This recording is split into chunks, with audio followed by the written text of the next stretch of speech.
Что хорошего в такой работе? Вот так простым народным языком, если спросить. Ну, знаете, есть свои минусы, связанные вот с такими бытовыми, конечно, вопросами. Загрузкой или даже, нужно прямо сказать, перезагрузкой. С тем, что мало времени удается уделять своим близким.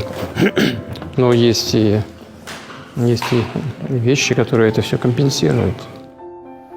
Самое главное и самое важное – это сделать все для того, чтобы то, что является самым дорогим для любого человека, для любого из нас,